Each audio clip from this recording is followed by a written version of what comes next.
instinct was to ignore it. But something about the wording caught me. He didn't say, "We need to talk or you owe us a conversation." Just let's talk. Just us. So I said, "If you want to talk, come here." Update 2. At the end of a family lunch, my sister said, "Please don't tag along next week. It'll mess with the vibe." My mom looked away. My dad didn't disagree.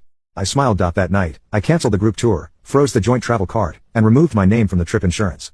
At check-in, they were denied entry. My dad called 3 times. Then a message from my brother, "We can't board."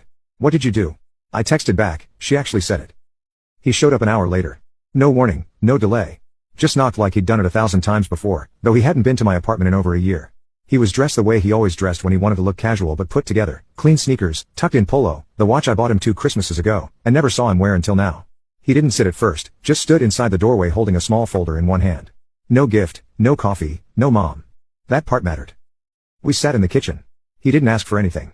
Just rested his hands on the table and looked at me for a second before he started. I didn't realize it had gone that far. He said, "I thought you enjoyed planning things, that you liked being the go-to. That helping out made you feel important, included, that it was your thing, like cooking was Claire's or complaining was Eric's." I waited. Then he said it. "We stopped asking if you were okay with any of it." He told me that after the airport incident, the mood shifted fast. Claire was blaming him, Eric was blaming Claire, Mom was blaming herself quietly, like she does. No one wanted to take the hit, but none of them could deny that I'd been holding the trip, and a lot of things, together for a long time. Then he did something that caught me off guard. He apologized. Not in a sweeping, dramatic way. No begging, no guilt tripping, just a quiet, direct, "I'm sorry we put so much on you and acted like you owed it to us." He said that seeing me cut off Eric's rent was the wake-up call because he hadn't even realized I was still paying it. He thought that it ended a while ago. When I told him it never did, he went quiet for a moment, then said, "That's on me, too." And then he handed me a folded piece of paper. It wasn't a letter. It was a rent receipt. He had paid Eric's rent himself. I told him it was time he figured it out. And if he couldn't, it wasn't your job to carry it anymore. I looked at the receipt longer than I needed to. Because in our family, that wasn't just a receipt. That was a shift.